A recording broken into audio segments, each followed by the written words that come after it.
Hey guys, my name is Alexis Lowy. This is my audience. Hi. Say hi, Brandon. Hi, guys. And this is my speech. In a survey I conducted here at BYU, I asked students to report if they'd ever experienced feelings of stress or anxiety after scrolling on social media for 1 hour. And the results were shocking. 76 reported that they always felt those things. 22% reported that they sometimes felt those things, and only 2% reported that they never felt those things. But what if I told you that we can stop feeling these things at all by simply putting our phones down and making healthy changes in our lives?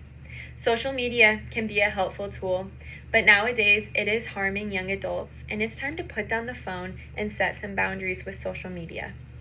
Since the time I was 13, I've been using social media, and throughout my whole life I experienced feelings of anxiety.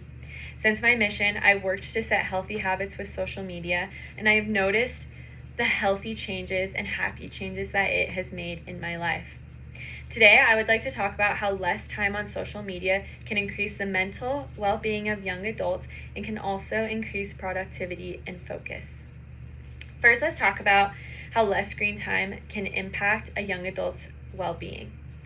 Less phone time improves a young adult's mental health by enhancing mood and lowering these feelings of stress and anxiety. According to recent studies, researchers found that 90% of all rising adults use social media on average for 2.5 to 3.5 hours each day. In another study done, it was reported that 97% of all social media use was for around 2.5 hours every single day for people who had mood disorders. Certain platforms like TikTok or Instagram or Snapchat can increase these feelings of anxiety or depression, especially if used for that amount of time. In another survey I conducted, I asked students to describe with specific words how they felt after using social media. And some of the most common were anxious, drained, antsy, overwhelmed, or stressed.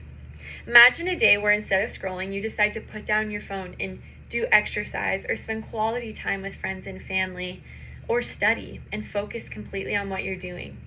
Although this sounds like a simple thing, this is not something that all of us are able to do, and it is something that has now become normalized in our lives to scroll and scroll and scroll rather than be present and do things that matter most.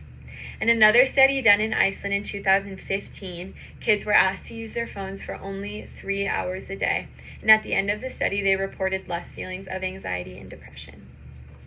Next, I want to talk about how less screen time can increase productivity and focus. When we are constantly receiving messages or notifications on our phone, being able to focus on one specific task becomes almost impossible. In 2015, in a study done in Indonesia, it suggested that passive or entertainment screen time can make task switching ability or the ability to focus on one task for a specific amount of time very difficult. Platforms like TikTok and Instagram where you're constantly scrolling can ruin one's attention span. Imagine this. You sit down to study for your anatomy exam and you receive a notification. You pick up the phone simply to check that and end up scrolling for hours. Now, as young adults in college, this is something that we all experience. We are constantly needing to study and do homework. But to do this, we need to find time to put our phones down and intentionally do a task without picking up our phone or losing attention.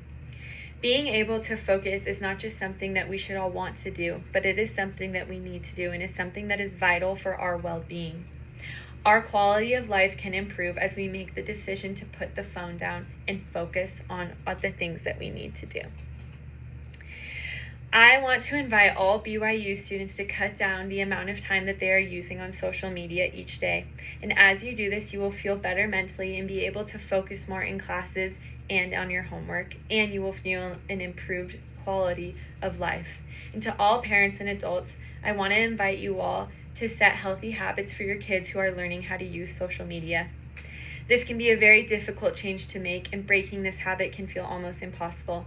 But I challenge you to take steps like setting time limits on apps, putting your phone on do not disturb, or just keeping your phone out of reach when doing specific tasks. And I promise that you'll see the positive changes that this will have. Social media is now harming young adults more than it is helping, and it's time to put the phone down and start making some healthy habits.